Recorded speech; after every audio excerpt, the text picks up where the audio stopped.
짧게 하느라 무슨 얘기인지 몰랐을 수도 있는데 괜찮습니다. 언젠가 또 들을 일이 있지 않겠습니까? 자, 일단 교재를 봅시다. 교재로 들어가서 결국 정리를 하면은 이제 신혼집에 들어갔는데 아내가 자꾸 바람을 핀더라. 문제가 무엇이느냐? 이 백성에게 왕이 없더라. 그런데 그 왕을 이스라엘 백성들은 당연히 구하지도 않았겠죠? 근데 하나님께서 그 왕을 준비해 놓으셨더라. 그럼 이제 그 왕을 세우는 작업이 남았겠죠.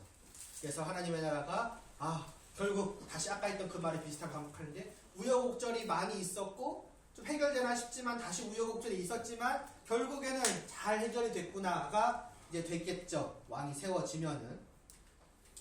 그걸 봅시다. 76번 이제 사무엘로 들어가겠습니다. 그렇게 왕을 준비하시는 가운데에서 이제 하나님께서 사무엘서로 들어가서 사무엘서라는 이름부터가 보여주죠. 사무엘이라는 사람이 태어납니다. 근데 이 태어나는 과정도 그냥 태어나는 게 아니에요. 아예 하나님께서 여기는 아예 시작부터 직접적으로 말씀을 하십니다. 그 말씀 보세요. 사각형 안에 여호와께서 그를 생각하신지라 한나가 임신하고 때가 이름에 아들을 낳아 사무엘이라 이름하였으니 하나님께서 그를 생각하셔서 한나라는 여인에게 아들을 낳게 하신 거죠. 그래서 그렇게 나옵니다. 이는 내가 여호와께 그를 구하였다 함이라. 이건 이제 한나의 고백입니다. 그가 직접 말을 해요. 이 아이는 그냥 어쩌다가 임신해서 낳은 아이가 아니다. 왜냐하면 이 한나라는 여인은 굉장히 오랜 기간 아이를 낳지 못했었거든요. 그러니까 어떻게 보면 불임 속에서 곧 굉장히 힘들어 하다가 드디어 결실을 맺었다. 사실 그게 아니라 그 안에 말씀하고 있지 않습니까? 이 아이를 위하여 내가 기도하였더니 내가 구하여 기도한 바를 여호와께서 허락하셨다라고. 하나님께서 그를 보내신 거예요. 근데 중요한 것은 왜 보내셨냐는 거죠. 다만 한 여인을 그 고통 속에서 구원하시는 차원으로도 생각할 수 있지만 하나님께서는 이 사무엘을 보내신 보다 중요한 목적이 있으셨습니다. 근데 사실 좀 뜬금없기는 해요. 아니 이제 왕이 없다고 했고 룻께서 왕을 준비하셨고 그럼 당연히 그 다음에 나오면은 하나님께서 왕을 세우시는 과정이 나와야 되는데 갑자기 사무엘이라는 사람이 튀어나옵니다. 그리고 이 사무엘이 어떤 사람인가 했더니 나중에 보겠지만 선지자래요. 왜 갑자기 선지자라는 사람이 튀어나오는가 싶지만 자 한번 볼게요. 그 당시에 이스라엘의 상황입니다.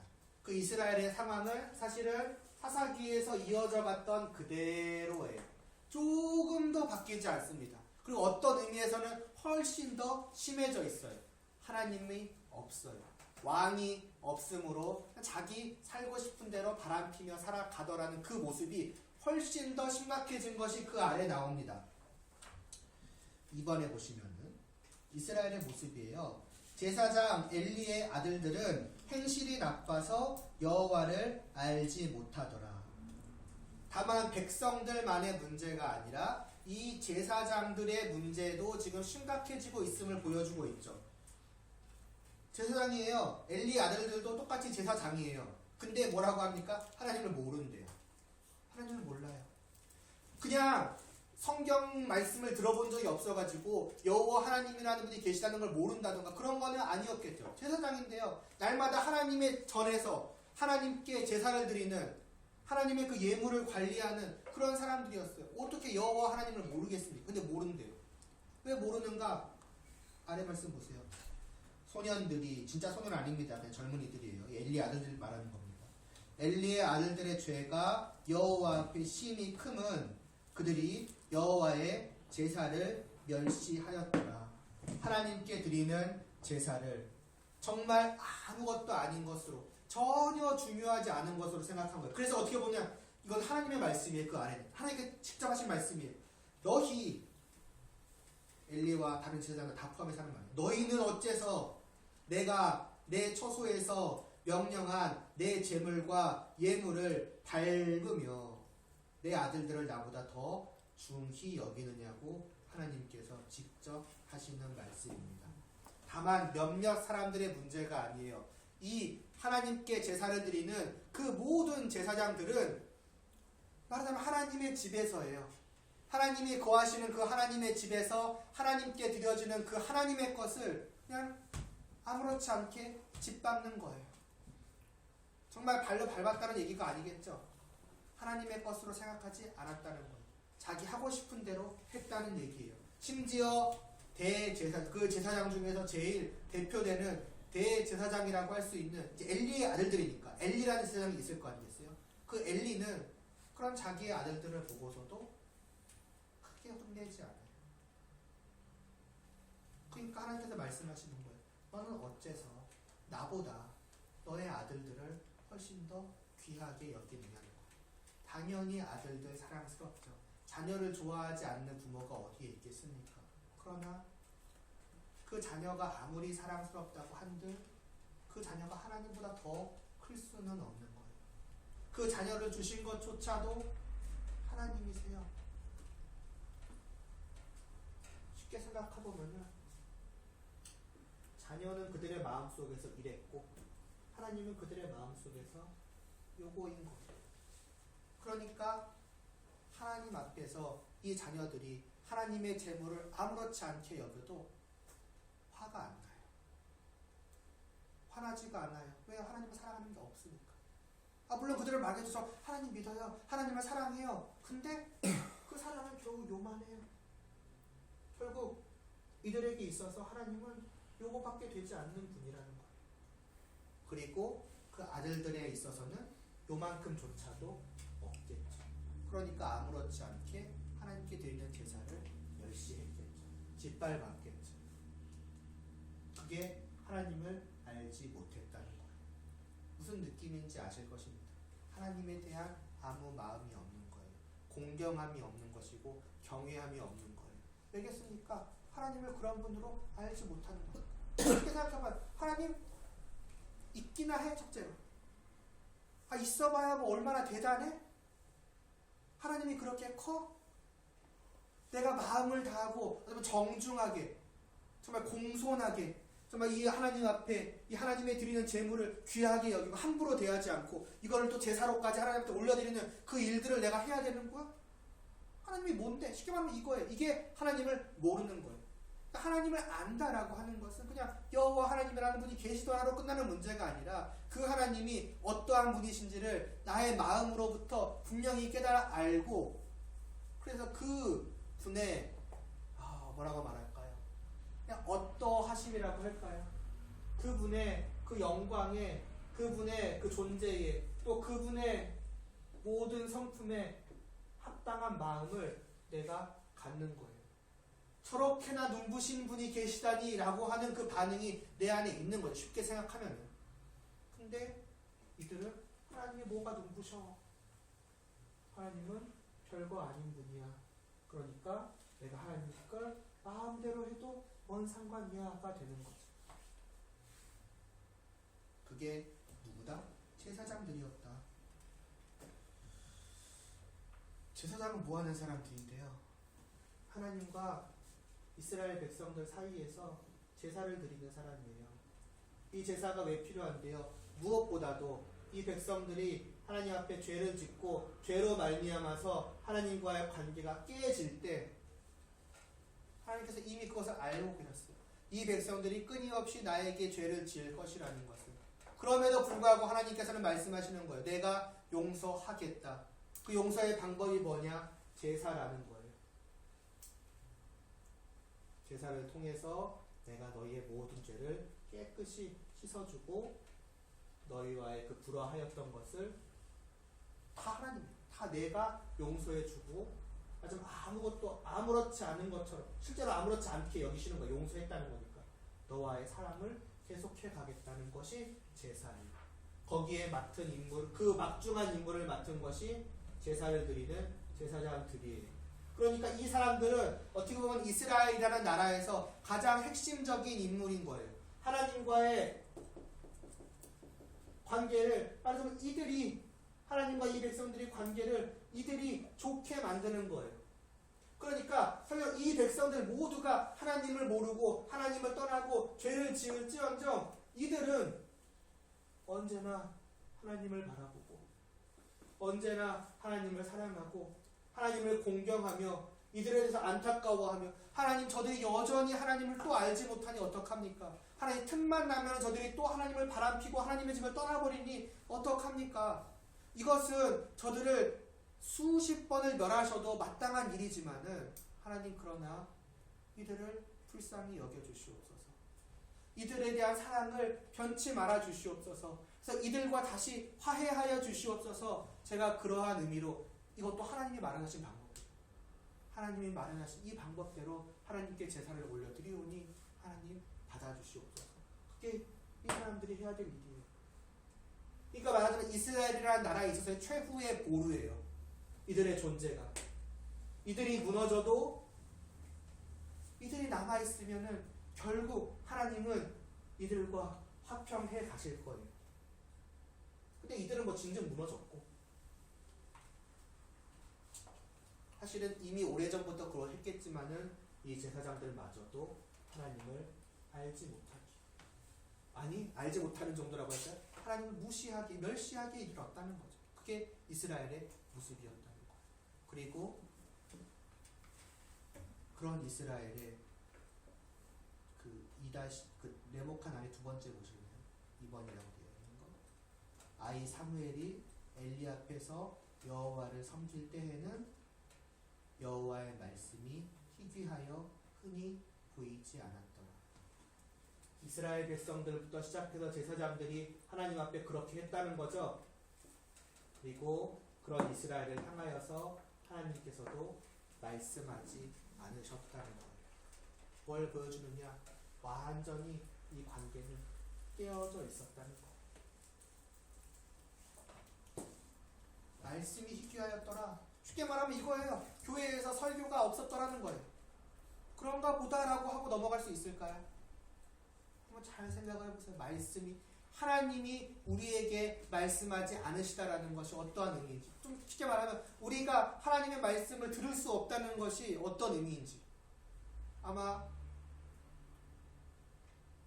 그런가 보다라고 생각할 수도 있고 좋은 거 아닌가라는 생각을 할지도 몰라요. 교회에 있을 시간이 더 줄어드니까요. 보통 설교 시간이 한 40분, 50분 잡아먹으니까 그 시간이 사라진다고 생각해봐요. 오, 개꿀, 뭐 이런 거 할 만하잖아요. 근데 과연 그럴 만한 일인가? 잘 생각을 해보시라는 거죠. 2-1번 보실래요? 성경은 하나님의 말씀을 먹지 못하는 것이 얼마나 큰 문제인가를 이렇게 말씀하고 있습니다. 이건 마태복음 말씀이에요. 예수께서 대답하여 이르시되 기록되었으되 사람이 떡으로만 살 것이 아니요 하나님의 입으로부터 나오는 모든 말씀으로 살 것이라 하셨고, 또 아모스서를 보면 이런 말씀이 있습니다. 어떻게 보면 지금 이스라엘에 해당되는 말씀이에요. 주 여호와의 말씀이니라. 보라, 날이 이를지라 내가 기근을 땅에 보내리니. 기근이 그 뭐라 그러죠? 오늘 요즘 말로 뭐라? 기근이 기근인가요? 그러니까 풍년의 반대 흉년? 흉년이란 말을 쓰나요 요즘에?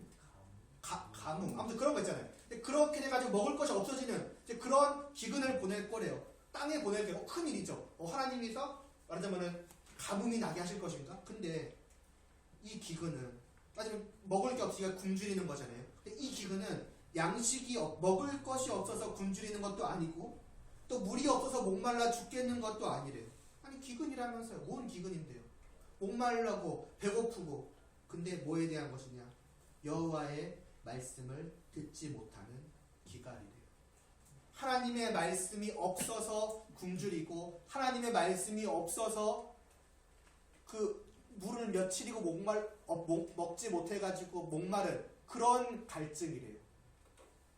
그런 것을 느껴보신 적이 있습니까? 근데 그게 하나님은 기근이라고 하세요. 우리는 아무렇지 않잖아요. 말씀 일주일, 2주일, 뭐 한 달, 2달, 1년, 2년 안 들어도 큰 지장 없이 살아갈지 몰라요. 근데 하나님은 그것이야말로 진정한 의미에서의 기근이요, 기갈이요, 굶주림이요, 갈증이라고 말씀하세요. 쉽게 말하면 그게 진정한 의미에서의 비참함이라는 거죠. 쉽게 생각해보세요. 가뭄이어가지고 먹을 것도 없고 물도 없다고 생각해보세요. 오늘날같이 수돗물 마시는 시대 말고 옛날이라고 생각해보세요. 강물이 싹 말라버리고 그래가지고 진짜 벼도 안 나고 마실 물도 없어가지고 굶주리고 목마르면 얼마나 비참한 신세가 되겠습니까? 근데 말씀이 없는 것이 바로 그러한 것이래요. 왜 그럴까? 생각해 보세요. 산다는 것, 그러니까 살아간다는 것을 우리가 일반적으로 생각을 해보시면 됩니다. 그냥 이 지금 생명이 살아 숨쉬는 호흡하는 그 생명이 계속되고 있다고 과연 그것만으로 산다라고 말할 수 있을까요? 그러니까 좀 쉽게 생각을 해보면은 그런 얘기도 있잖아요. 아, 살아도 사는 게 아니다. 그런 얘기 하잖아요. 쉽게 먹을 것을 먹지 못해서 내가 굶주려요. 마실 것을 몇 날 며칠 한 뭐 3일, 4일, 일주일, 한 달 마시지 못해가지고 정말 목말라 죽을 것 같아요. 이미 표현 자체가 그래요. 죽을 것 같다라는 표현을 쓰잖아요. 그런 상황일 때 누군가 옆에 와가지고 야, 넌 그래도 지금 호흡하고 살아있잖아. 생명이 유지되고 있잖아. 그럼 살아있는 거 아니야? 라고 말한다면 뭐라 그럴까요? 그것을 산다라고 말할 사람은 야, 이거는 살아도 사는 게 아니야. 내가 지금 얼마나 괴로운지 알아? 얼마나 고통스러운지 알아? 야, 이게 어떻게 사는 거야? 그런 식으로 말하겠죠. 그러니까 산다는 것이 무엇인지를 다시 한번 생각을 해보세요. 진정한 의미에서의 산다라고 하는 것은 결국에는 그 우리의 모든 욕구들이 채워졌을 때에 비로소 우리는 산다라고 말할 거예요. 먹을 것을 먹어서 굶주리지 않을 때, 마실 것을 마셔서 갈증이 없을 때. 더 생각해보면은 먹을 거 잘 먹고 마실 것만 잘 마시면은 그런 의미에서 나 그래도 살아있지라고 말할 것인가? 사실 그것만으로는 충분하지 않죠. 왜냐면 그것만으로는 내 무언가가 만족되지 않거든. 그것만으로는 어떤 기쁜 삶을 사는 게 아니거든요. 어떻게 보면 그거는 기본이잖아요. 기본 요소가 채워지는 거잖아요. 우리는 거기에서 좀 더 많은 것들을 바랍니다. 무언가 재밌는 거, 무언가 즐거운 거, 그거는 말하자면 내 마음의 굶주림이고 마음의 갈증이죠. 우리는 그런 것을 여러 가지로 해소하지 않겠습니까? 예를 들어서 오락이 되었든 테레비가 되었든 사람과의 만남이 되었든 더 생각을 해보면은 돈이나 지위나 명예나 많은 것들, 인기나 그러한 많은 것들이 채워졌을 때 비로소 우리는 진짜 내가 사는 것 같다라는 얘기를 하게 될 겁니다. 그러니까 그 산다라고 하는 것은 그러한 나의 욕구들이 단순히 식욕, 어떤 그 마시는 욕구, 아무튼 그런 것들만 채워지는 것을 넘어서서 기타 나의 모든 욕구들이 그래도 충분히 채워졌을 때에 비로소 그 사람은 살아있다라고 말할 수 있다는 거죠. 그런데 이런 의미에서 생각을 해본다면 설령 굶주림이 채워지고 갈증이 채워지고 기타 여러 가지 많은 욕구들이 정말 다 채워진다고 할지라도 사실 우리는 여전히 살아있는 상태가 아니라고 할 수 있습니다. 성경은 그거를 말하고 있는 거예요. 그게 다 채워졌다고, 그러니까 니네가 원하는 모든 욕구들이 다 채워졌으면 그래, 그럼 그것은 사는 것이냐? 사실은 그것 또한 사는 게 아니라고 말씀을 하십니다. 왜냐? 가장 중요한 우리의 영혼의 욕구가, 영혼의 욕망이 충족되지가 않은 거예요. 분명히 생각했을 때 나는 이 정도면 충분히 만족할 것 같은데, 이제 비로소 이제 비로소 산다라고 말할 만한 것 같은데 라고 하는 그때조차도 무언가 내 안에서 부족함을 느끼는 거예요. 그게 어찌 보면 나도 깨닫지 못하고 있을 수 있는 나의 영혼의 욕망이라는 거죠. 그러니까 쉽게 말하면 뭐가 뻥 뚫려 있는 거예요. 여기가 메꿔줘야 되는데 이것은 다른 것들로는 도무지 메꿔지지 않는 무언가가 내 안에 지금 크게 뻥 뚫려 있는 거예요. 그럼 그게 뭐냐? 하나님은 말씀하시는 거죠. 뭐라고 말씀하실까요? 그게 나라는 거예요. 하나님 자신이라는 거예요. 처음부터 우리는 하나님의 피조물로서 하나님과 함께함을 누리던 사람이었는데 아까 처음 시작할 때 말씀드렸잖아요. 그 하나님이 사라져 버렸다니까요. 나의 영혼이 하나님과 함께함을 누리던 이만큼의, 사실은 더 커도 돼요. 더 큰 그 자리에서 하나님이 빵 뚫려버린 거예요.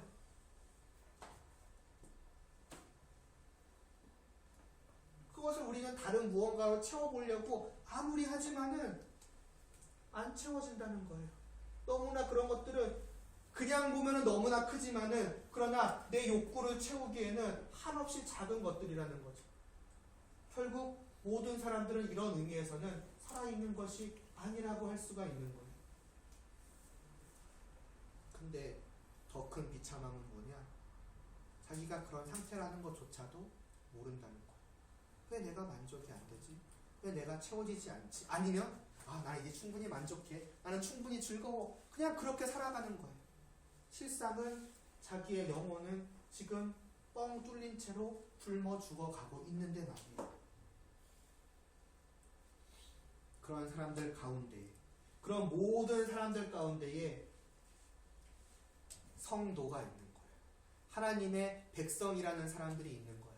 이들은 무엇이 빠져 있는지를 알게 된 자들이죠. 하나님이었구나. 몰랐는데 하나님을 만나는 그 순간 알게 된 거예요. 이것이었구나. 나의 이 부족함을, 나도 모르고 있었던 이 뻥 뚫린 이 부분을 채워줄 그것은 다름이 아니라 하나님이셨구나. 그리고 하나님은 그냥 이 사실을 알려만 주신 것이 아니라 아예 이 안으로 들어가서 이것을 채워주시죠. 나와 함께 하여 주시는 것을. 그래서 하나님을 만날 때에 비로소 그 사람은 진정한 의미에서의 생명이 시작되는 거예요. 비로소 이렇게 고백할 수 있는 거죠. 하나님, 제가 이제야 드디어 살아있는 것 같습니다 라고. 아니, 제가 이제야 드디어 살아있습니다 라고 고백하는 거예요. 그리고 그 사람은 이렇게 큰 부분이 채워지는 이 하나님을 어떻게 여기겠습니까?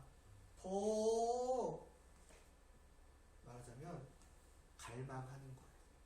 하나님을 몰랐을 때, 내 영혼이 죽었을 때에는 갈망하고 있는지도 몰랐는데 내 영혼이 살아나고 나니까 이제는 식욕이 생겨나고 그 마시고 싶은 욕구가 생겨나고 갈증이 나고 배고픔이 나고 내 영혼의 굶주림이고 내 영혼의 갈증이고, 그래서 그 아래 우리가 너무 잘 아는 말씀이 나올 겁니다. 그 아래라고 하면 안 되겠죠? 이쪽에 말씀 딱 하나 있거든요.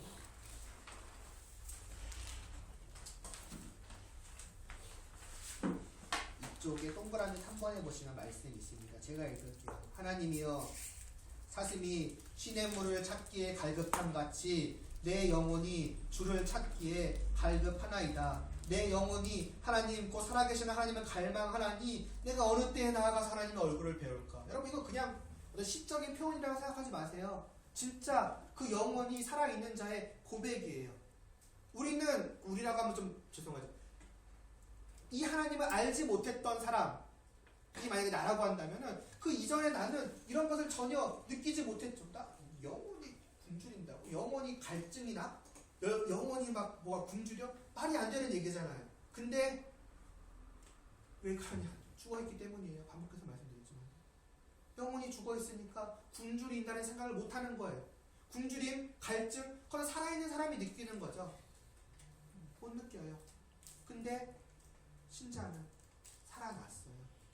그 영혼이 그냥 깨어났다고 표현해도 좋아요. 어쨌든 깨어났고 살아났고, 그러니까 이제는 굶주린 거예요. 그리고 내가 왜 굶주린지도 잘 알아요. 하나님 때문이에요. 그리고 그 하나님이 나와 함께하기 때문에 나는 그 굶주림이 채워지고 갈증이 채워지지만 여전히 목마른 거예요.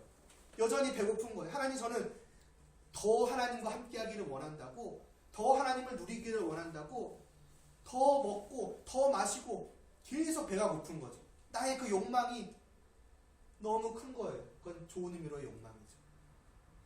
그러니까 정말 이 표현이에요. 시냇물을 찾기에, 그냥 목마른 사슴이 시냇물을 찾기에 갈급함같이. 그래서 온 숲을 돌아다니면서 그 시냇물 하나 찾으려고 돌아다니는 것처럼 그냥 나의 마음은 오직 하나님한테만 꽂혀 있는 거예요. 하나님 어디 있냐고, 하나님과 어떻게 하면 함께할 수 있냐고, 어떻게 내가 오늘도 하나님과 함께함을 누릴 수 있냐고, 계속 거기에만 눈이 돌아가 있는 거예요. 그래서 하나님을 찾고 하나님을 갈망하고. 그래서 보세요. 내가 어느 때에 나아가서 하나님의 얼굴을 배울까? 그냥 빨리 가서 하나님을 보고 싶은 거예요. 아침에 일어나자마자, 또 눈을 뜨자마자 하나님 어디 계세요? 라고 하는 식인 거죠. 결혼으로 말하자면 눈을 뜨자마자 내 옆에서 자고 있는 남편이 안 보인다고 생각을 해보면은 그냥 그 사랑이 가장 최고조에 달해 있을 때 생각을 할게요.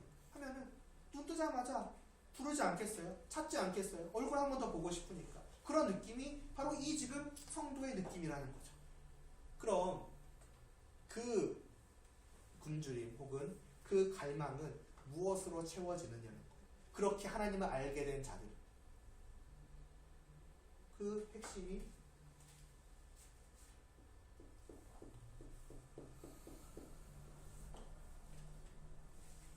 하나님의 말씀이라는 거예요. 말씀을 통해서 좀 쉽게 말하면 그냥 간단하게 말하면 우리는 말씀을 먹고 말씀을 마시는 거예요. 이걸 통해서 좀 표현이 어떨지 모르지만은 우리는 하나님과 함께함을 먹고 하나님과 함께함을 마심으로써 나의 영혼의 굶주림과 나의 영혼의 갈증을 채워가는 거예요. 다르게 말하면 하나님은 날마다 우리에게 그 우리의 굶주림과 갈증을 채워주시기 위해서 이 성경을 주시고 설교를 통해서 우리에게 말씀하여 주시는 거예요.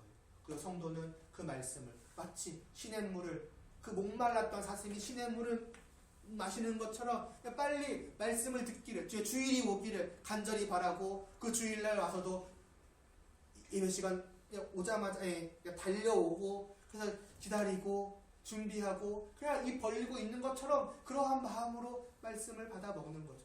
말씀을 통해 뭐가 들려지니까 하나님 자신이 들려져요. 하나님이 말씀을 통해서 주어지는 거예요. 하나님이 어떠한 분이시다.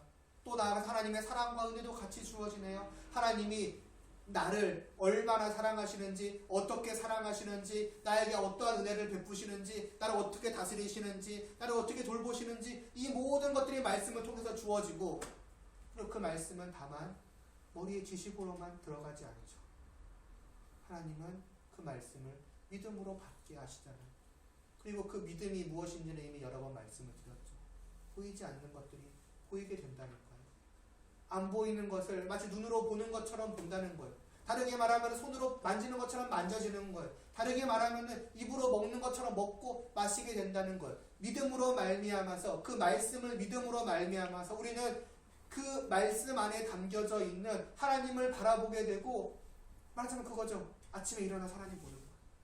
아침에 일어나서 사랑스러운 나의 남편을 바라보는 것처럼 그 말씀을 믿음으로 받으면서 우리 남편이 최고야 이렇게 바라보는 거고 그 하나님이 나를 향한 사랑을 말씀하시고 나를 향한 은혜를 말씀하시고 나를 향한 긍휼을 말씀하실 때에 마찬가지로 우리는 믿음으로 말미암아서 그냥 쉽게 생각을 해보면은 말씀을 통해 주어지는 그 하트를 실제로 이렇게 믿음으로 와가지고 받아서 정말로 누리는 거예요. 그래서 채워지는 거죠. 충족이 되어지는 거죠. 그래서 우리는 다시 세상 속으로 나아갈 수가 있는 거예요. 먹었으니까 살아갈 힘을 나는 얻은 거죠. 그러니까 즐거운 마음으로 하나님과 나는 오늘도 함께 하는구나. 왜 나는 그분을 배웠고 그분의 사랑을 나는 또 받았고 그리고 그것이 이 하루 동안에도 계속될 것을 아니까.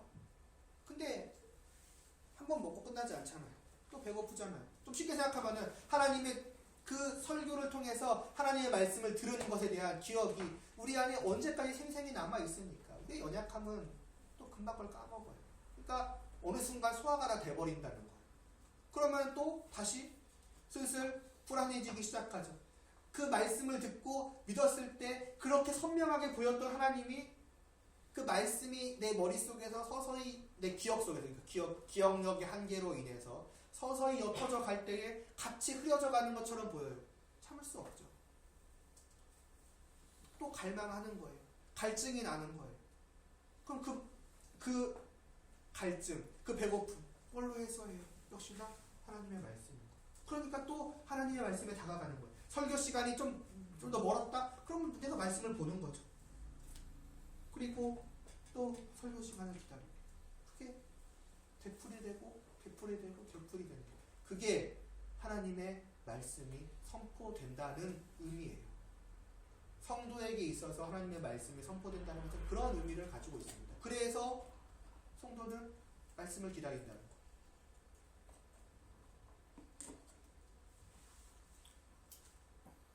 그런데 그 하나님의 나라라고 하는 분명히 그 하나님과 관계를 맺었다라고 하는 그 하나님의 나라라는 이스라엘에 하나님의 말씀이 희귀했다? 더 이상 들려지지 않는다? 하나님께서 쉽게 말하면 이들에게 아무런 말씀을 안 하신다? 이들은 굶주려가고 있는 거예요. 갈증 속에서 어찌할 바를 모르고 살아가는 거예요. 분명히 비참하고 비참한 상황인 거예요. 그래서 하나님께서 스스로 그러하신 거예요. 그 말은 무엇입니까?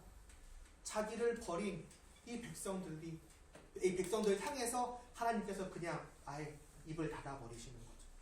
먹이지 않으시는 거죠. 만나지 않으시는 거죠. 근데 더 비참한 것은 뭡니까? 이들이 아무런 반응이 없어요. 굶주려야 되는데 원래대로라고 한다. 그래서 애타게 부르짖어야 되거든요. 아니 사슴이 시냇물을 찾기에 갈망하는데 그 시냇물이 안 보이는 거예요. 더 이상 그 물이 나에게 주어지지 않는 거예요. 공급이 안 되는 거예요. 하나님 저에게 매일같이 말씀만 주시지 않았습니까? 제가 말씀을 먹고 하루하루 그 말씀을 먹은 걸로 즐겁게 행복하게 살아가고 있었는데 어찌된 일입니까? 왜 말씀하지 않으십니까? 하나님 어디 가셨습니까? 왜 저와 안 만나주십니까? 함께하지 않으십니까? 제 영혼이 지금 뻥 다시 뚫려가고 있습니다 라고 외쳐야 되는데 이스라엘 백성들은 거기에 반응하지 않는 거죠. 그러니까 얼마나 훨씬 더 비참하냐는 거예요. 도대체 이들의 모습이 어디까지 추락해 있었냐는 거죠. 그러한 시대임을 보여주고 있는 거예요.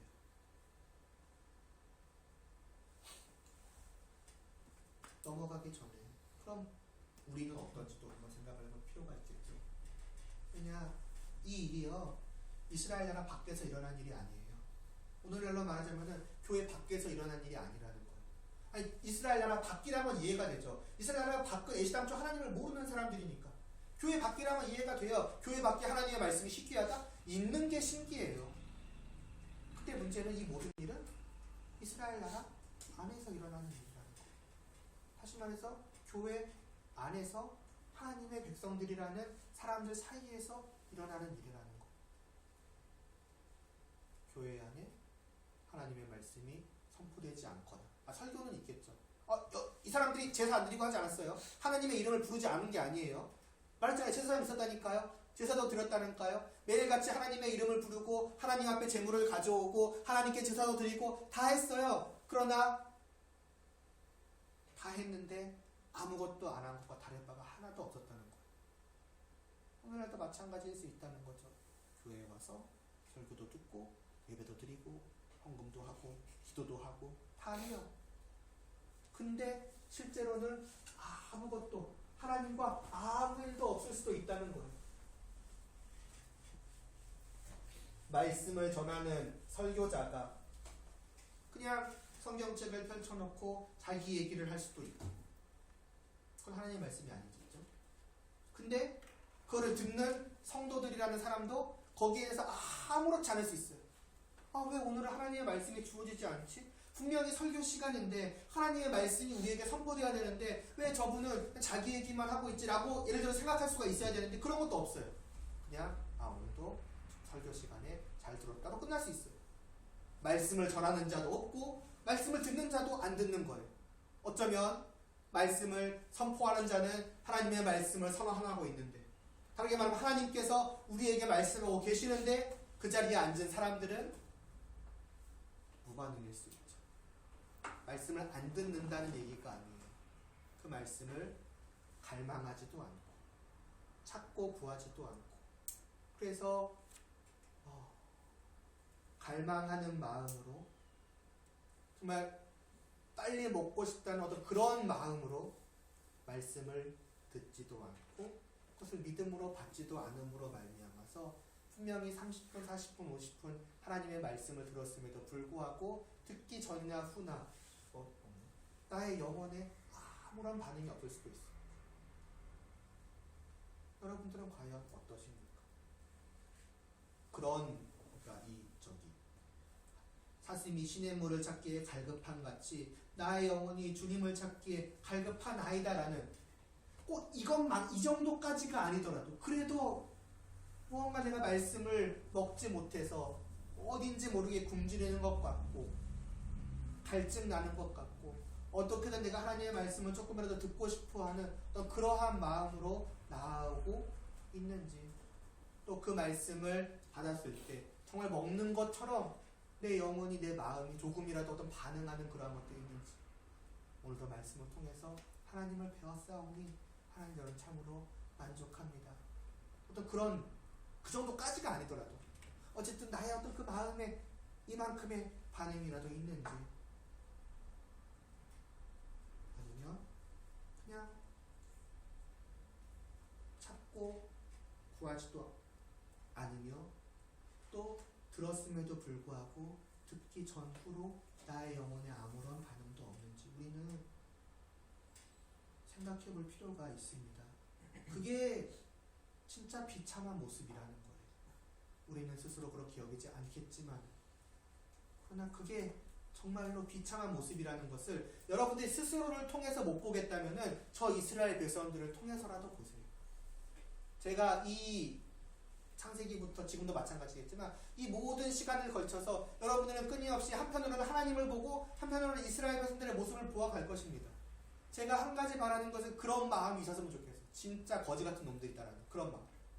정말 이 이스라엘 백성들의 모습을 보면서 진짜 막 화가 치밀어 오르거나 답답하거나 짜증이 나거나 어떤 그런 마음들이라도 여러분들에게 생겼으면 좋겠어요.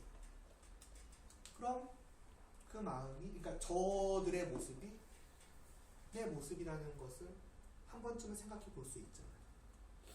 그렇게 간접적으로라도 우리들 자신을 보게 되었으면 좋겠다는 거예요. 그리고 가장 좋은 것은 뭐냐?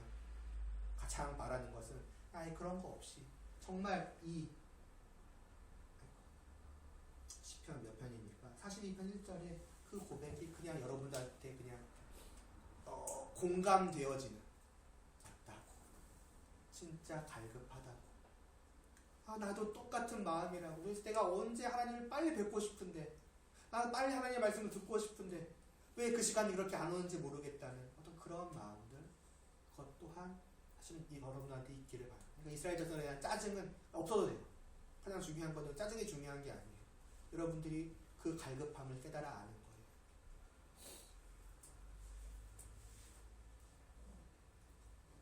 아무튼 그랬더라.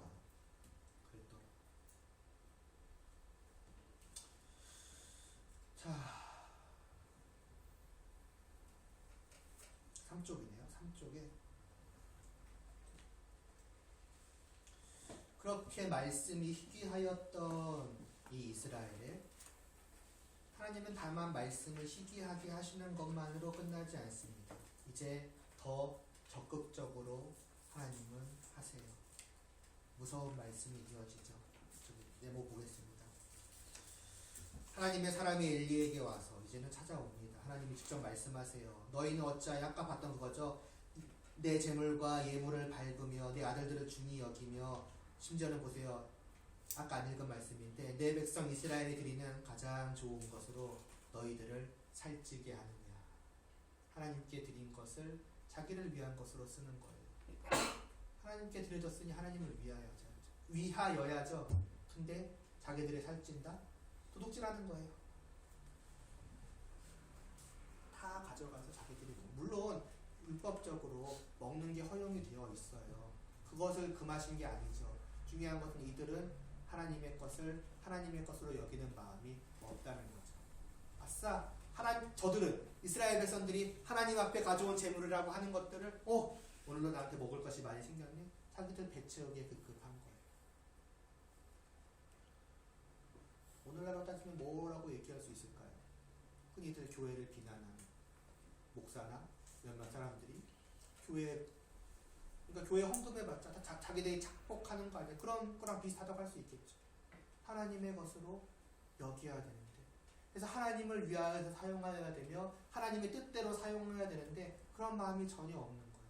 이건 다 나에게 주어진 것으로, 물론 표면적으로는 하나님의 이름을 말하겠지만 싹 다 가져가는 그 모습하고 비슷하지 않겠습니까? 그러므로 이스라엘의 하나님 나 여호와가 말하노라. 보라, 내가 너의 팔과 너의 조상의 집의 팔을 끊어버리겠다. 너의 집에 노인이 하나도 없게 하는 날이 이를 것이라고 말씀을 합니다. 이렇게 생각하면은 이 제사장 집안을 멸하시겠다는 거죠. 하나님의 무서운 심판이 임하게 되는 거예요. 할 수 있을까요? 잔인한가요? 하나님 어떻게 한 집안을 멸망하십니까? 근데 그럴 만한 죄악을 이들은 행하고 있는 거예요. 아까도 말했잖아요. 이들이 얼마나 중요한 역할을 맡았는지. 이들은 하나님과 이스라엘 백성들 사이에서 이 둘을 이어주는, 화해시키는, 화목케 하는 역할을 이 제사장들이 하고 있는 거예요. 그래서 하나님은 아예 뭐라고 말씀하시느냐, 다른 모든 백성들은 각자 자기들의 땅을 줬어요. 모든 백성들, 모든 사람들이 다 자기 땅을 가지고 자기가 밭을 갈고 해서 먹고 살 수 있게 했어요. 이게 그들 각자에게 주시는 기업이에요. 유산인 거예요. 하나님이 주신. 근데 이 제사장들한테는 땡전 한 푼 안 주셨네? 너무나 실망스럽으니까 말씀하세요. 내가 너희의 기업이 되겠노라.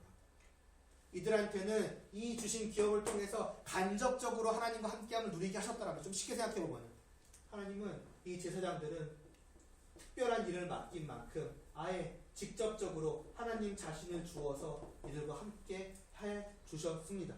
그런 자들이에요. 누구보다 하나님을 사랑할 수 있는 자들이에요. 그런데 하나님을 버렸잖아요. 그러니 멸하시겠다는 것. 이것은 무서운, 그러니까 잔인한 심판이라기보다는 정당하고 의로운 심판이라고 할 수가 있을 것입니다. 네가 뭔데 그런 식으로 말할 수 있냐고. 한 가문의 멸망을 네 마음대로 판단할 수 있냐고. 뭐 의롭다고 말이면 단줄 안 하고. 이게 다만 제 말이 아니에요. 그 아래 네모칸 보시면 사무엘이라고 제일 아래쪽에 있잖아요. 사무엘상 3장 18절. 사무엘이 그것을, 그 심판에 대한 내용을 그에게 자세히 말했다고 그랬잖아요. 그가 누구냐? 엘리 제사장이에요. 내가 너의 가문을, 너를 멸하고 너의 가문을 멸망시키겠다고 하시는 그 엘리 제사장이거든요. 그에게 자세히 말하고 조금 더 숨기지 아니하였을 때에 그 심판의 당사자 된 그가 뭐라고 말합니까? 이는 여호와이시니 선하신 대로 하실 것이니라.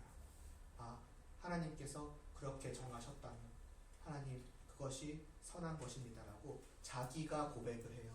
아니 자기가 인정을 해요. 자기가 봐도 그것이 진짜 맞다는 거예요. 그렇게 당하는 것이 전혀 잔인하거나 그런 것이 아니라는 거예요. 자기들이 하나님을 멸시한 그 죄에 합당한 심판이, 그러니까 심판대 앞에 서서 말을 하는 거죠. 재판장이 사형 선고를 딱딱 내리는 거예요. 근데 자기의 죄를 진실로 깨달아 아는 자는 뭐라고 말하겠습니까? 악인은 삿대질할지 몰라요. 어떻게 그런 식으로 하냐고, 네가 뭔데라는 식으로 말할지 몰라요. 그러나 자기의 죄를 깨달아 안 자는 그저 고개를 숙이고 재판장한테 한마디 하겠죠. 그것이 옳습니다라고. 적어도 엘리 제사장은 그 고백을 할 줄 알았던 사람인 거죠. 근데 한 가지 문제가 남아있네요. 제사장 집안이 멸망을 당하는 것은 어찌 보면 이들의 죄에 합당한 거라고 할 수 있어요. 근데 이들이 사라져버리면 어떻게 될까요? 이것도 사라지는 거예요. 없잖아요. 이 일을 이 사람들이 하는데. 그러니까 사실 하나님의 이 선언은 생각 이상으로 무서운 선언인 거예요. 다만 너희를 없애겠다라는 그 선언에 그치지가 않는 거죠. 너희를 멸하면은 이것도 없다? 이것도 없으면은 관계는 좁은 거예요. 그러니까 어쩌면 하나님의 이 선언은 다만 그 제사장 집안에 대한 선언으로, 심판의 선언으로 그치는 것이 아니라 이제는 내가 그동안 참고를 수백 번을 외친 뒤에 참았는데, 그러나 내가 이제는 도저히 못 참겠다. 이제 너와 나의 관계를 이어줘 왔던 제사장 가문을 멸하면서 너와의 관계도 이제는 진짜로 끝내겠다라고 하는 이스라엘 전체에 대한 무서운 심판의 말씀으로까지 들립니다. 그리고 이 또한 누가 뭐라고 할 수 있을까요? 제정신을 가진 죄인들이라면은 하나님 앞에 딱 한마디밖에 할 수 없지 않을까요? 하나님, 그것만이 모르실 것입니다. 오히려 조금 더 제정신을 차린 사람이라면 한마디 더 할지 몰라요. 오히려 지금까지 저희를 참아오셨으니 그 또한 하나님의 사랑과 은혜의 풍성함을 보여주는 것일 뿐입니다. 이제 이 관계를 끊으신다고 한들 하나님만이 모르실 뿐입니다. 라고 할 거예요. 그리고 그렇게 해야 될 일이에요. 그게 당연하다는 말씀을 드리는 거예요. 근데 여기서부터 당연하지 않은 말씀이 이어져요. 아직 끝나지 않았습니다. 너희와 너희의 가문을 내가 멸하겠다. 그 속에는 괄호 열고 이를 통해서 너희 이스라엘과의 관계도 이제는 끝내겠다라는 것처럼 보이는데 한 장 넘겨보세요. 그 직후 바로 끝나지 않는 이어지는 말씀이 곧바로 이어지는 거예요. 그러나 그리고라고 해서 상관없어요. 그러나 너희를 제사장 가문을 멸한다. 그러나 내가 나를 위하여 충실한 제사장을 일으키겠다. 무슨 말입니까? 이 하나님을 알지 못했던 악하였던 제사장을 멸하실 것이지만은 그러나 그것으로 이스라엘 백성들과의 관계까지도 끊으시느냐? 그렇지 않겠다는 거예요. 오히려 다시 제사장을 세우시겠대요. 근데 이 제사장은 그냥 제사장이 아니네요. 충실한 제사장이래요. 그 사람은 나의 마음과 내 뜻대로 행할 것이며 내가 그를 위하여 견고한 집을 세우리니 그가 나의 기름 부음을 받은 자 앞에서 영구히 행하리라고 합니다.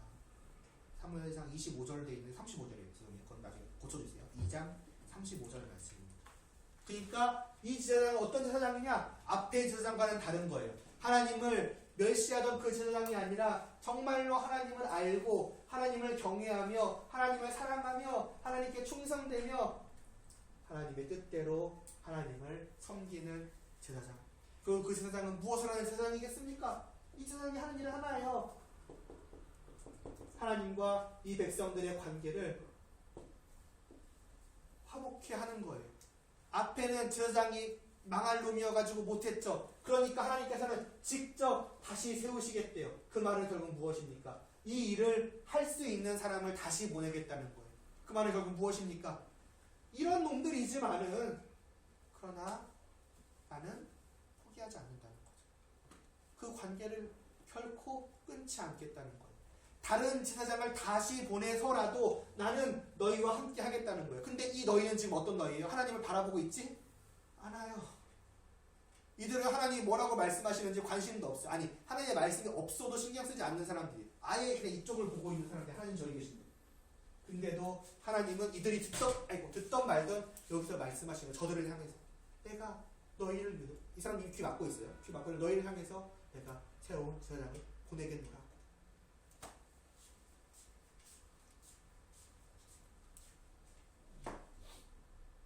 그럼 그게 누구일까? 그게 사무엘이라. 그래서 사무엘을 보내신 거예요. 일단 이들을 다시 돌아오게 하시기 위해서 말이에요.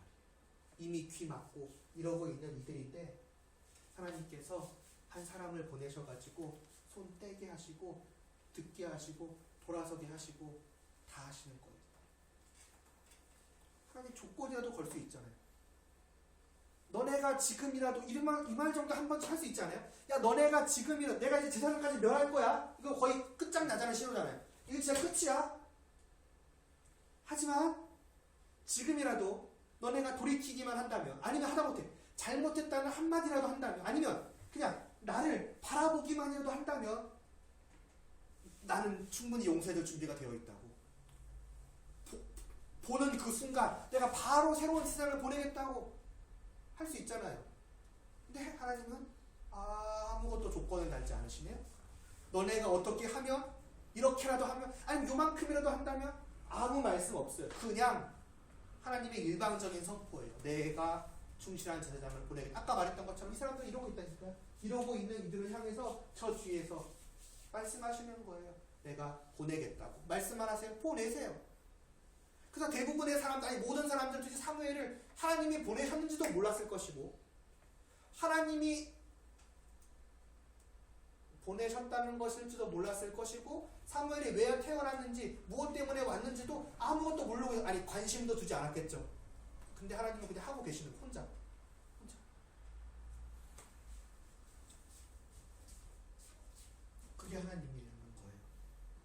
주에도 비슷한 말씀을 이분이 이런 분이 하나님이시라는 거예요. 그러니 보면 볼수록 왜라는 얘기가 자연스럽게 나올 수밖에 없는 도대체 왜 하나님께서 이렇게까지 하십니까? 라는 소리가 나오는 거예요. 그럼 하나님은 언제나 딱 한마디 하시겠죠. 내가 너희를 사랑하기 때문이다. 그럼 도대체 이 사랑은 얼마나 큰 사랑이냐는 거죠. 우리가 말하는 사랑과는 분명 비교할 수 없는, 동그라미를 이 칠판 안으로 가둬둘 수 없는 그런 사랑이지 않을까요? 적어도 우리가 그렇다는 것을 머리로라도 그려볼 수 있지 않을까요? 그러한 하나님이시라는 거죠. 그게 사실은 창세기 때부터 쭉 반복되어 왔던 내용입니다. 전혀 낯선 얘기가 아니에요. 작년 여름이죠. 작년 여름에도 배경만 달랐고 대상만 달랐지 거의 똑같은 얘기를 우리는 봤어요. 심지어 그 전에 겨울에도 우리는 그러니까 성경의 구약의 다른 책을 봤지만은, 그리고 지금의 이스라엘 백성들과는 다른 이스라엘 백성들을 봤지만은 결국에는 돌고 돌면 또 이 얘기였어요. 그 전에도 그 전에는 이스라엘 백성이 없었을 거예요. 창세기 때였으니까. 그냥 사람들이었지만 우리는 그 하나님과 그 사람의 똑같은 모습을 보았고 그 하나님께서 그 사람에게 똑같은 일을 하고 계시는 걸 봤어요. 그래서 제가 아까 말씀드린 거예요. 짧게 지나가서 뭔 얘기인지 몰랐을 수도 있겠다. 상관없다고요. 왜냐면 우리는 또 봐요.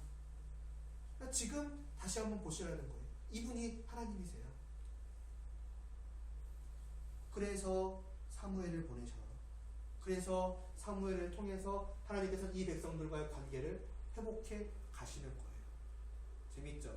보통 회복은 잘못한 쪽에서 시도해야 되는 거거든요. 하나님, 제가 하나님한테 이렇게 잘못했는데 뒤늦게 하나님을 잃어버린 것이 얼마나 정말 후회스러운지 모르겠습니다. 그러니까 하나님, 제가 뭐 하면 될까요? 어떻게 보면 사무엘 이 분을 통해서 어떻게 저와의 관계를 한번 회복해 주시지 않으시겠어요? 근데 이들은 관심이 없다는 거예요. 그냥 하나님께서 이 사무엘을 통해서 하시는 거예요. 거꾸로인 거예요. 그래서 이 사무엘은 다만 제사장으로서만 온 것이 아니라 뭘로도 오느냐? 아까 말했던 선지자로서도 오시고. 제사장은 화해의 역할을 하죠. 선지자는요, 아까 뭐가 희귀하다고 그랬습니까? 하나님의 말씀이 희귀했다고 그랬잖아요. 하나님이 이들을 향해서 더 이상 말씀하지 않으셨잖아요. 근데 하나님은 화해하려고 하시는 거예요. 그 말은 뭐냐? 다시 이들에게 말씀하시려는 거예요. 너희가 안 들어도 상관없다는 거예요. 내가 듣게 만들겠다는 거예요. 너희의 귀를 열고 너희 귀에 내가 말하겠다는 거예요. 그래서 사무엘을 보내신 거예요. 그게 선지자예요. 하나님의 말씀을 전하는 사람. 그래서 이 사무엘을 통해서 다시금 이 이스라엘 나라에 하나님의 말씀이 들려지기 시작한 거예요. 전혀 갈증을 느끼지 못했고 전혀 굶주리지 못했던 이들이 자기도 모르는 사이에 다시금 그 굶주림과 갈증을 채움을 받고 있는 거죠. 그래서 그 아래 보실래요? 그 아래가 3번입니다. 동그라미 3번. 말씀 보시면 사무엘이 자라매 하나님께서 그와 함께 하셔서 그의 말이 하나도 땅에 떨어지지 않게 하시니, 그의 말한 대로 다 되는 거죠. 그랬더니 어떻게 됩니까? 단에서부터 브엘세바까지의 온 이스라엘이 사무엘은 여호와의 선지자, 하나님의 말씀을 전하는 사람으로 세우심을 입은 줄 알았더라. 그러니까 누구나 다 인정하게 되는 거예요. 저 사람은 하나님이 보내신 사람이다. 그냥 보내신 사람이 아니다. 하나님이 우리에게 말씀을 전하기 위해서 보내신 사람이다. 저 사람에서 입에서 나오는 모든 말은 우리를 향한 하나님의 말씀이다라는 것을 먼저는 알게 하신 거죠. 그러니까 쉽게 말하면 이제 이러고 있는 이거를 이렇게 하신 거죠. 그래서 누가 나한테 말하네? 이게 관심을 기울이게 만드신 거예요.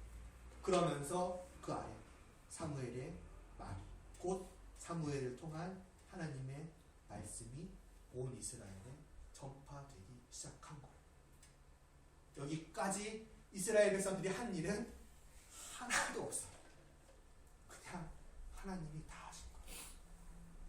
한 일 엄청 많죠. 한 일이 엄청 많죠. 하나님에게서 어떻게든 간에 이러고 돌아서서 저기를 바라보고 나아가는 곳, 그것만을 했죠. 근데 그들을 향해서 하나님께서 사무엘을 보내셔서 다시 말씀하여 주시는 것이 곧 이 둘의 관계의 회복이 다시금 시작되고 있는 것이구나라고 알 수가 있는 거죠. 정확히는 하나님께서 이 관계의 회복을 좀 더 정확히는 혼자 이스라엘과 해가고 계시는구나. 그것을 우리는 이 사무엘 초반부를 통해서 이제 보게 되는 것입니다. 그러면 이 뒤에 어떤 말씀이 나오느냐? 이제는 하나님께서 말하자면 화해를 시도해 가시는 거잖아요. 이들을 향해서 말씀을 전파해 가시는 거잖아요. 그러면은 그냥 전파만 하시겠습니까? 하나님이 다 하셨다 그랬잖아요. 그냥 다 하시는 모습이 나와요.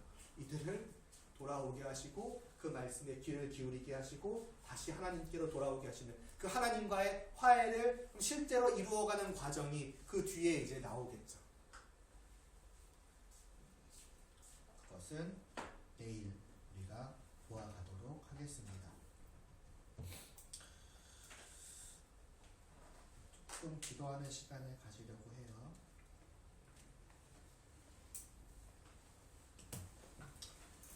여기까지의 말씀을 생각을 하시면서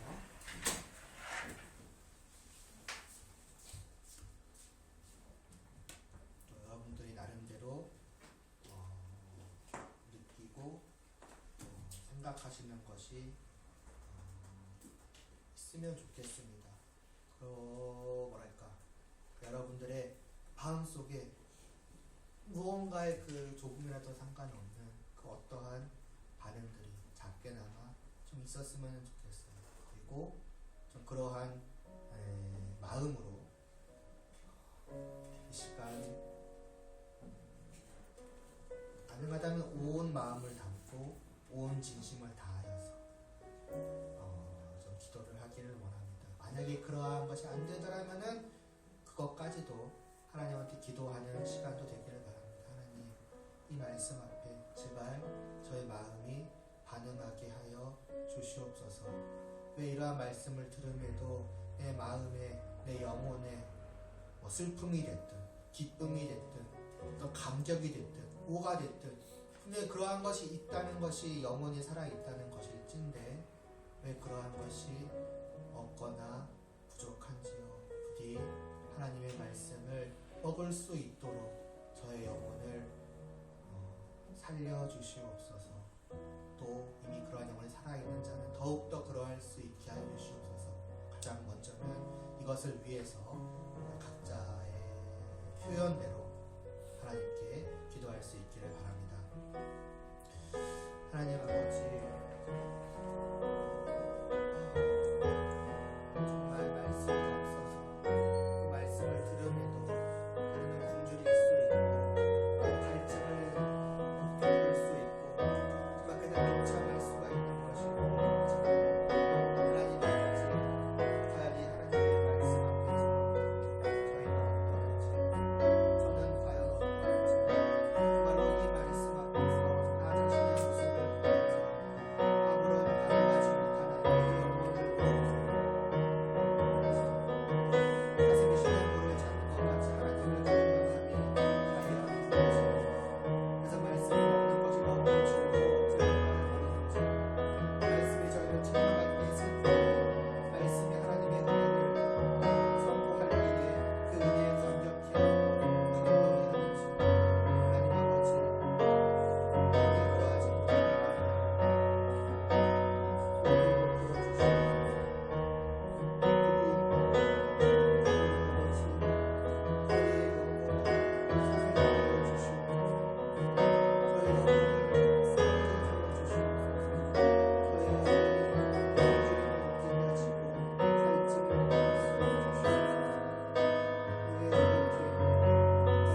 하나님을 우리 모두가 알기를 원합니다. 늘 말씀드리지만 정말 그게 바로 제가 하나님의 말씀을 전하는 이유이고 언제나 늘 여러분들한테 바라고 또 바라며 또 기도하고 또 기도하는 그것 하나입니다. 정말 여러분들이 하나님을 아시는지요? 정말 천국이 정말 하나님 한 분 계시는, 그럼 다른 건 아무것도 없어도 하나님만이 계시는 그곳이라는 사실을 알아도 바로 그것이라고, 나는 그것 때문에 하나님의 나라가 좋다고, 나는 그것 때문에 하나님의 나라를 가기를 원한다고, 그리고 지금도 나는 하나님 때문에 너무나도 행복하다고 그리할 만큼, 그 정도까지는 아니더라도 그와 미약하고 부족할지라도 하나님에 대한 그러한 아는 것이 정말로 우리 안에 있는지요. 그것을 우리가 진지하게 또 심각하게 생각하면 좋겠습니다. 그게 아까 말했던 것처럼 사는 것입니다. 진정한 의미에서의 삶은 다른 것에 있는 것이 아니라 오직 하나님과 함께하는 것에 있는 것이며, 그러니까 참 하나님을 알기를 원합니다. 그거 하나 이 시간 또 같이 기도드리겠습니다. 하나님을 알게 하여 주시옵소서, 만나게 하여 주시옵소서, 믿음으로 하나님을 보게 하여 주시옵소서. 이 시간 함께 기도드리겠습니다.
가지만 더 기도를 하고 좀 마무리를 하겠습니다.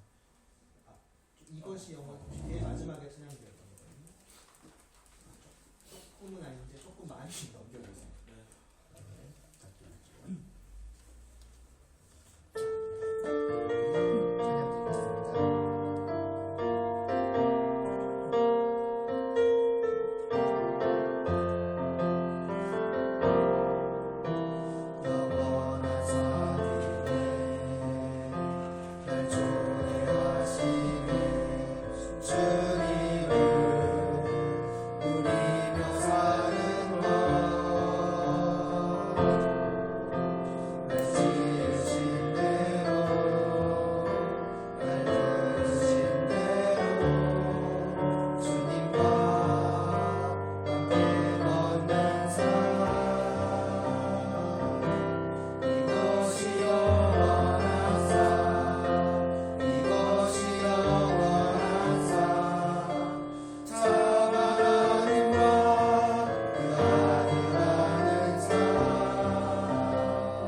이스라엘 백성들의 모습으로 우리들 자신을 돌아보기를 바랍니다.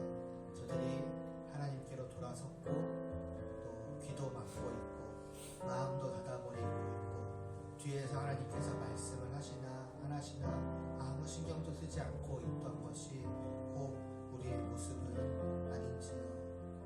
그러한 우리의 모습이 그게 진짜 나다라는 생각을 한다면은 우리가 이 시간을 통하여서 그러한 우리의 모습을 하나님께 고백하고 그러한 우리의 죄악됨을 하나님 앞에 회개하며 하나님 우리를 용서하여 주시옵소서.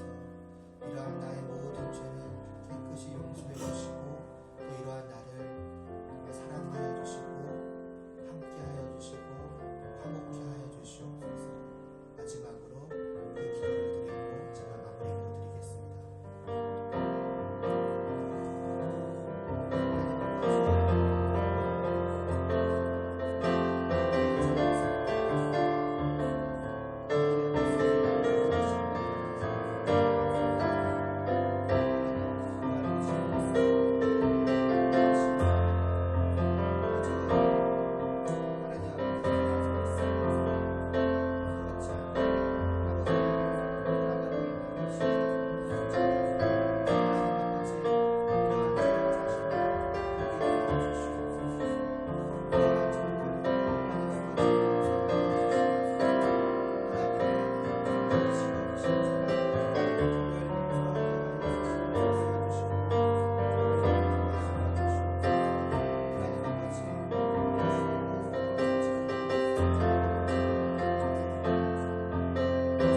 아버지, 저 이스라엘 백성들의 모습을 봅니다. 저 모습이 바로 저희의 모습이 아니겠습니까? 부디 이러한 저희들을 긍휼히 여겨주시고 저희들의 모든 죄를 깨끗이 씻어주시고 저희들에게 다가와 주시고 품에 안아주시고 또 함께하여 주시옵소서. 이러한 기도조차도 진실로 회개하는 마음으로 하지 못할 수도 있습니다. 그저 들은 지식들을 그저 조각조각 끼워 맞춰서 그저 정말 하지 않으면 안 될 것 같은 상황이기 때문에 그 몇 마디 말을 하는 것일지도 모르겠습니다. 그러나 하나님 아버지, 그것이 우리 아닙니까? 그것이 하나님이 그럼에도 불구하고 사랑하시는 우리 죄인들이며 우리 죽어있는 자들 아니겠습니까? 우리의 영혼이 죽어있는데 어떻게 우리가 진실된 마음을 가지고 하나님 앞에 아뢰일 수가 있겠습니까? 이 모든 것이 바로 저희들입니다. 그러함에도 불구하고 하나님께서는 저 이스라엘 백성들에게 선지자를 보내시고 말씀하여 주시고 제사장을 보내주시사 화해케 하시고 저들이 돌이키지 않을지라도 저희를 돌이키게 하시고 하나님의 품 안으로까지 그렇게 인도하지 않으셨습니까? 저희들에게도 그러하여 주시옵소서. 이러한 저희들이라고 외면치 마시고 이러한 저희들의 그 기도 같지 않은 기도라고 또 길을 막지 말아주시고 이러한 저희의 모든 것을 그저 하나님의 한없는 정말 우리의 그 머리로 도무지 가늠할 수 없는 무한하신 긍휼로 사랑으로 은혜로 다 포용하여 주시고 먼저 우리에게 다가와 주시고 우리의 영혼을 살려주시고 비로소 우리가 우리 자신을 바라볼 수 있게 하시고 그 앞에서 계시는 하나님을 보게 하시고 무릎 꿇고 고개 숙이고 진실된 마음으로 회개의 기도를 올려드리게 하여 주시고 또 그러할 때에 그 우리의 모든 기도를 들으사 기꺼이 우리를 용서하여 주시고 그 모든 죄악을 정말 하나의 흠도 없이 깨끗이 씻어주시고 일으키사 정말 품에 안고 너가 바로 나의 백성이라고 너가 나의 사랑하는 자녀라고 나와 영원히 함께 하자고 말씀하여 주시옵소서. 이 자리에 있는 우리 모두가 또 심지어는 이 자리에 미처 참여하지 못하는 그러나 하나님이 부르신 이 모든 청년들이 다 그러한 하나님을 경험하여 알게 하여 주시옵소서. 예수님의 이름으로 기도드리옵나이다. 아멘. 주기도문 드리시겠습니다. 하늘에 계신 우리 아버지여, 이름이 거룩히 여김을 받으시오며 나라의 임하옵시며 뜻이 하늘에서 이루어진 것 같이 땅에서도 이루어지이다. 오늘날 우리에게 일용할 양식을 주옵시고 우리가 우리에게 죄 지은 자를 사하여 준 것 같이 우리의 죄를 사하여 주옵시고 우리를 시험에 들게 하지 마옵시고 다만 악에서 구하옵소서. 대개 나라와 권세와 영광이 아버지께 영원히 있사옵나이다. 아멘.